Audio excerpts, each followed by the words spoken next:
mengendap di tiap sudut Polandia, tak terkecuali di Warsawa, ibu kota negara. Selama 345 tahun negara ini bergolak untuk mencapai kemerdekaan, meninggalkan jejak di penjuru kota. Hawa di Warsawa masih terasa dingin menggigit, meski musim salju telah berlalu. Namun tidak dengan Islam, agama rahmatan lil alamin mulai menggeliat dan memberi kehangatan bagi mualaf di Polandia. Witam Polsce, selamat datang di Polandia. Negara tempat kelahiran Chopin ini diklaim sebagai rumah yang ramah bagi muslim di Eropa. Meski jumlah muslim di sini masih sangat sedikit, hanya 0,01 dari 40 juta jiwa warganya, tetapi kini mulai bermunculan mualaf muda di Polandia. Lalu seperti apa muslim di sini menjalani kehidupannya? Simak perjalanan saya menelusuri kehidupan muslim di Polandia. 99% warga Polandia bebas buta aksara. Dari sinilah jendela pengetahuan terbuka lebar, termasuk soal Islam. Dibarengi dengan luasnya toleransi agama, membuat Islam punya ruang untuk bernyawa. Hai, Assalamualaikum. Waalaikumsalam. Salah satu warga asli Polandia yang bersentuhan dengan Islam melalui literatur adalah Joanna. Semakin dalam ia membaca, semakin hatinya tertambat pada Islam. Padahal usianya kala itu baru 15 tahun. We had like few lessons at school, at history classes about Islamic empire and beginning of Islam and stuff. And on these lessons, usually the Islam was like presented as like a religion of Arabs that is like backward and like oppress women and oppress like everyone, you know. So I was like more and more curious also because of that, like how is it possible if it's so bad that so many people stays in this religion? One main point was that like the Tawheed, you know, like the monotheism that is like very clean and clear, and like that you feel actually you have the relation with God that is very private. It's just like God and you don't have anyone in between. Baru 25 tahun umur Joanna, namun semangat dan kecerdasannya jauh melampaui usia. Sehari-hari, sarjana ilmu psikologi ini aktif di Alej Kumka, sebuah organisasi yang aktif melakukan dakwah, dialog lintas agama, mengorganisir kegiatan muslim dan membantu mualaf. Mimpi Joanna belum usai. Ia punya angan-angan besar bagi masa depan muslim di Polandia. Starting kind of like educational system, like starting is the easiest to start with the like kindergarten, you know, and then like to grow it like for higher levels. So yeah, I hope so. Puas berbagi cerita, Joanna mengajak saya ke Halaka, atau pertemuan untuk membicarakan berbagai hal tentang Islam. Masjid di bilangan Wilanów ini menjadi tujuan kami, satu dari dua masjid yang ada di kota Warsawa.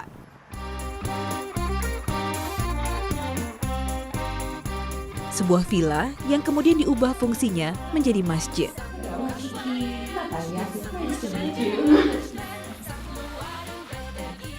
Saya bertemu lagi dengan muslimah asli Polandia, Laila, Natalia, Gosia, dan Amira. Meski tidak selalu dihadiri banyak muslimah, namun halaka ini kaya makna dan sangat penting bagi mereka. Meski jumlah muslim di sini sangat sedikit, tapi mereka terhitung cukup solid. Seperti para muslimah ini, mereka membuat agenda 1 minggu sekali untuk bertemu. Selain untuk memperkuat ukhuwah Islamiyah, mereka juga ngobrol atau curhat tentang segala macam hal. Karena kebanyakan dari mereka adalah satu-satunya muslim di keluarga atau lingkungannya. Jadi di sini mereka bisa bicara lebih terbuka dengan keluarga baru mereka. Okay, and Kiki, don't forget tomorrow my friend Ada, as I told you before, is getting married. Tentu saja, saya menyambut antusias ajakan ini. Cerita baru telah menanti di depan saya.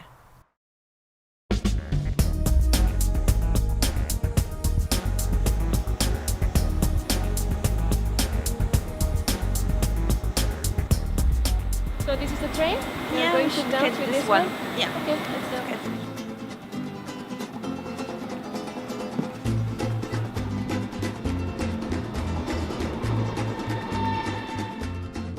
Nah, sekarang saya sama Yonas menuju ke Gedang, kota tempat Adriana, sahabat Joanna yang akan menikah hari ini tinggal.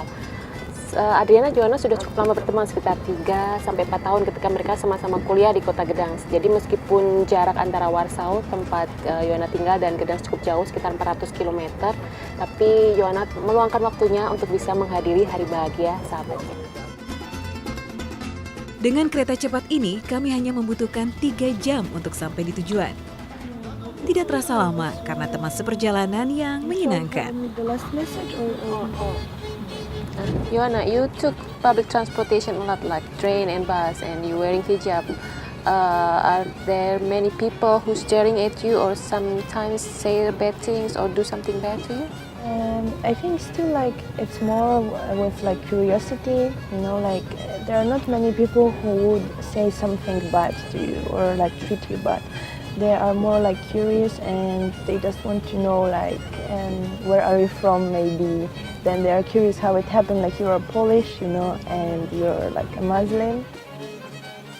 Hijab tidak menjadi batasan baginya, justru menjadi jembatan untuk mengenalkan Islam. Akhirnya kami sampai di kota di ujung utara Polandia, Gdańsk. Inilah Adriana, perempuan yang paling berbahagia hari ini. Dibantu sahabat-sahabat terdekatnya, ia menyiapkan diri untuk hari besarnya.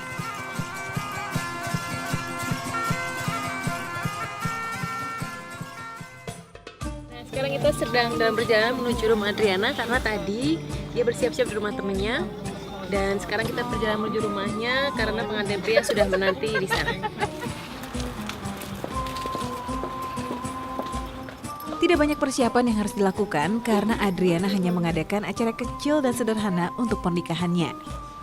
Restu dari kedua orang tua dengan dikelilingi kerabat dekat jauh lebih penting.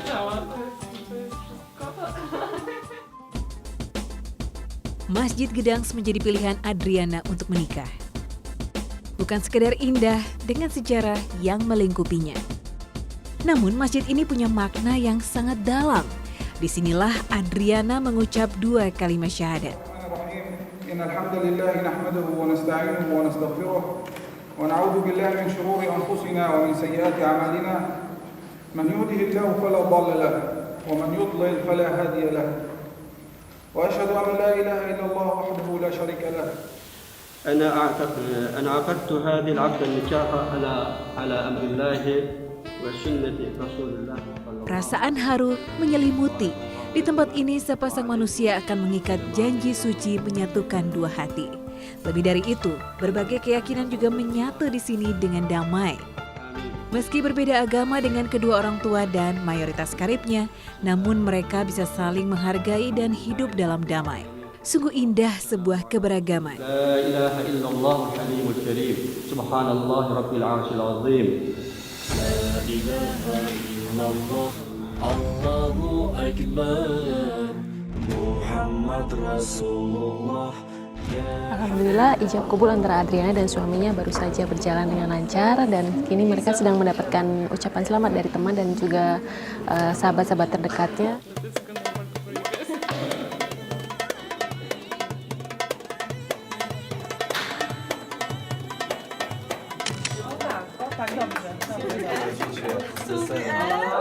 Usai ijab kabul, tidak ada pesta. Hanya berkumpul, berbincang dengan keluarga dan sahabat. Sebuah prosesi yang sangat sederhana tapi tidak kehilangan makna. So congratulations for your wedding. Thank you so much. Very lovely wedding. Di antara keriuhan hari istimewa ini, Adriana masih menyempatkan waktu untuk berbincang dengan saya. So how long have you been Muslim, Adriana? About 4 or 5 years. It's hard to estimate it because it's a process. It's a long journey. Changing a religion is not an easy thing from one day to another. It doesn't happen. So it was like about 4 or 5 years. I feel myself a Muslim, but my journey was longer. I had to, go through all the steps, getting a knowledge about Quran, reading Quran itself, getting a knowledge about history of Islam, about life of the Prophet sallallahu alaihi wasallam. Sang suami yang pertama mengenalkannya dengan Islam. Namun Al-Quran yang menuntun ia pada jalannya kini, menjadi Muslim dan bahagia. Perjalanan sejauh ini baru dimulai. Semoga Allah senantiasa meridhoi setiap langkah mereka.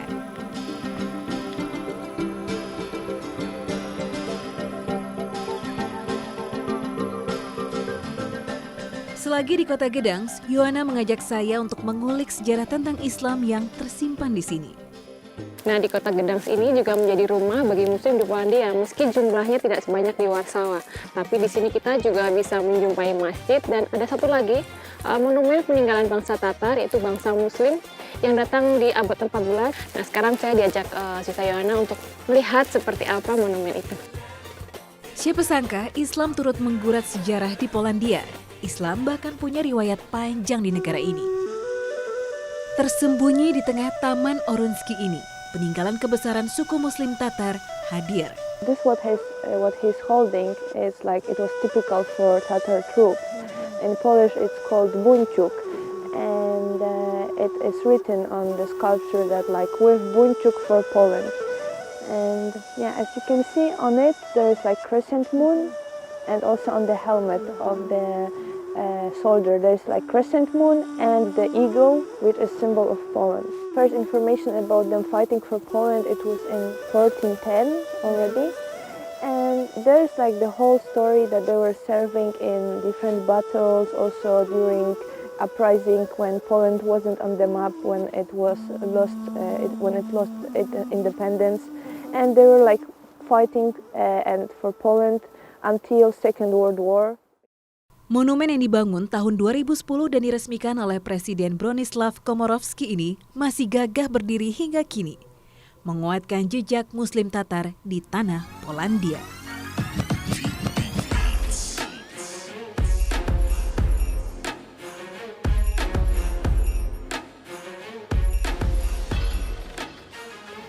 Okay, Yohana, thank you very much for everything, for sharing your story, for taking me around the city. Yeah, there's nothing to thank for, and I will be waiting for the news from Indonesia. Sure.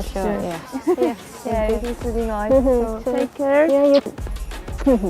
Bye. Bye. Waalaikumsalam.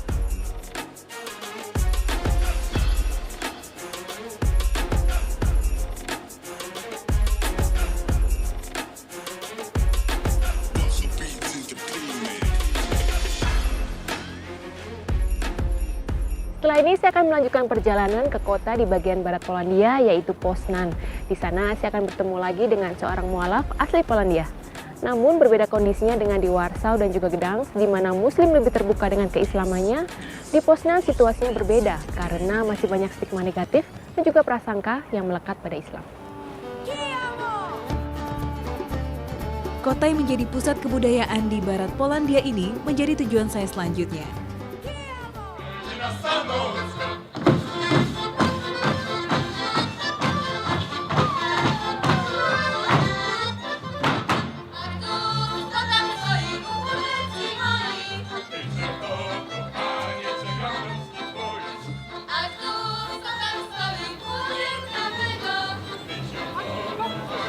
Suasana Poznan sangat meriah hari ini. Ada perayaan Kaziuki, tradisi dari Lituania untuk memperingati kematian Saint Casimir, Raja Lituania. Lituania memang pernah menjadi bagian dari Polandia sebelum dipisahkan pada akhir abad 18.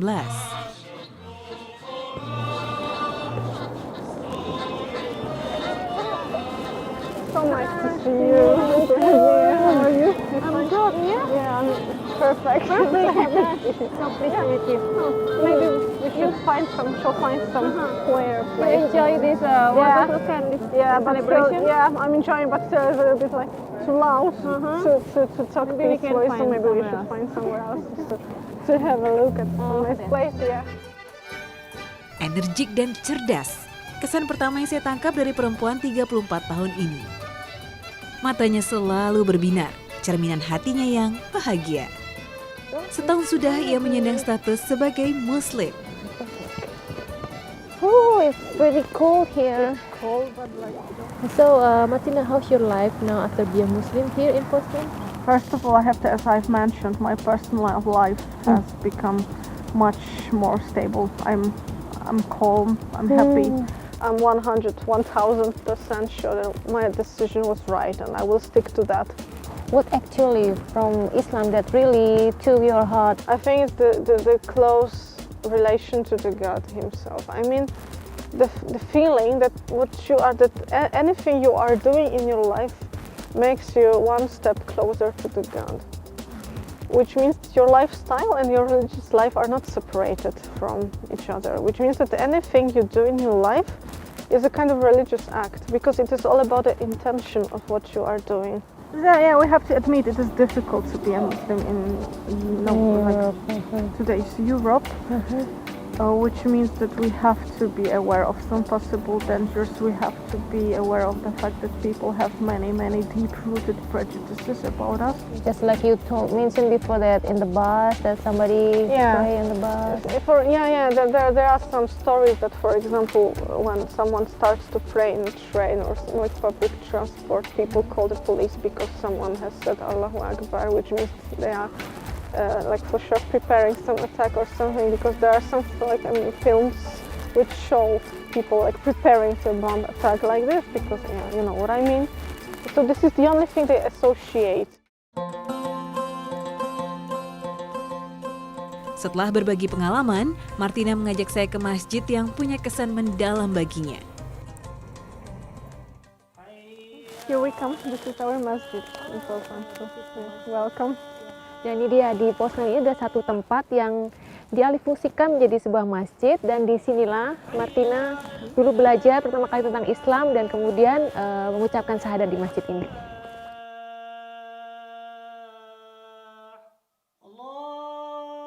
Pada hari-hari selain Jumat, masjid ini sangat sepi. Meski demikian, saya beruntung masih bisa mendengar lantunan azan di satu-satunya masjid di kota ini.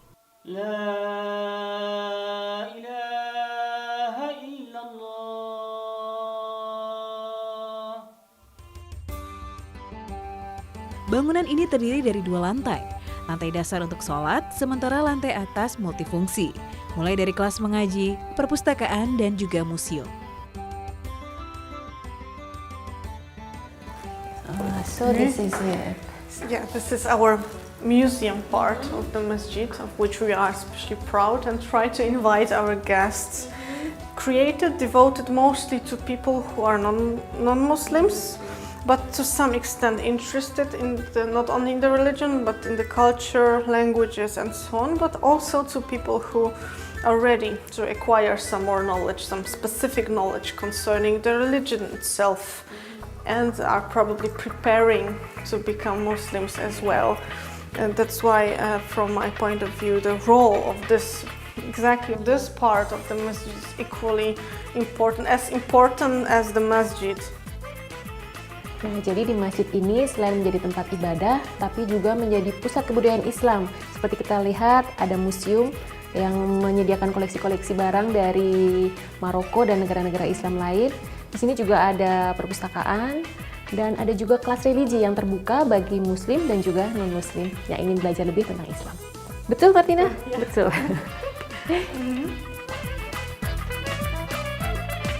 Dimulai dari budaya. Semoga bisa memperkenalkan Islam yang damai ke khalayak ramai, sehingga tidak ada lagi prasangka dan citra buram tentang Islam. Quite cold, yeah? With my eyes. You know, but actually I have a very good idea. What's that? If you've been missing some Indonesian food, we have a very nice Indonesian restaurant in Poznan. Here in Poznan? What about going there? Very good idea. The best idea I've had today. Let's go there.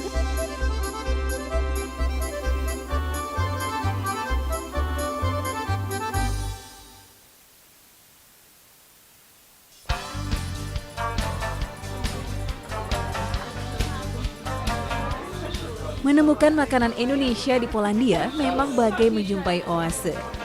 So what we have here, so many. Have you tried Indonesian food before? Yeah, some of it. And then what would you like to taste now? This one, noodle. It's like a seafood with There is like rice version as well, so maybe I could try this one. Oh yeah, you go fried rice with Or have you ever tried this one? This one? It's very popular in Indonesia. Bakso. Yeah. Okay, sit. We can sit and start to order. Warung ini dikelola oleh warga Indonesia yang menikah dengan warga asli Polandia. Tidak hanya warga Indonesia yang tertarik, warga asli juga sangat antusias dengan keberadaan tempat ini. Masakan kaya rempah khas Indonesia memang bisa membuat lidah berbagai bangsa berdecak.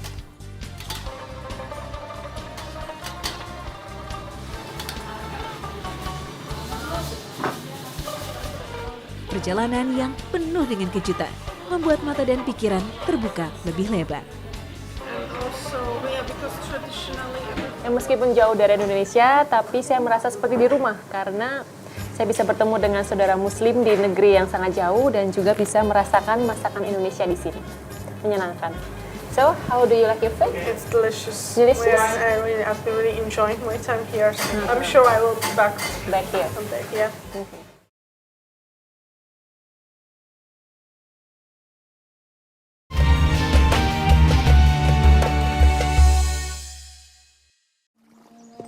Berbagai kisah dari para muslimah di Polandia terangkai indah dalam benak saya. Tidak selalu mudah, namun mereka selalu bisa mengambil hikmah dari setiap langkah. Pelan namun pasti, Islam terus tumbuh dan berkembang di Polandia. Kedamaian dan juga ketenangan yang para mualaf rasakan membuat mereka jatuh cinta pada agama tauhid ini.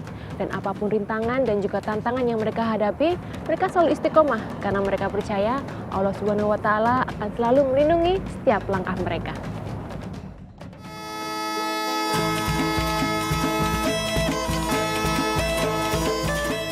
Norwegia, salah satu negara Skandinavia paling bahagia di dunia.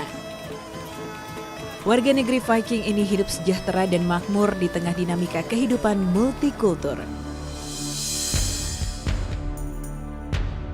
Pada 22 Juli 2011, kota Oslo gempar dengan sebuah bom yang meledak di kompleks perkantoran. Bom ini hendak menyasar kantor Perdana Menteri Norwegia.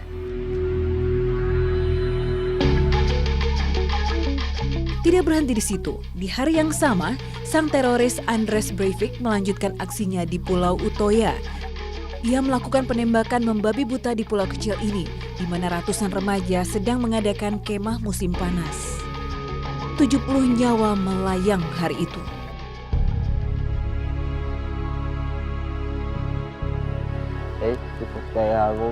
Ibrahim ada di antara mereka. Ia terus bertanya, kenapa masih bisa menghirup nafas sementara teman-temannya terenggut nyawanya?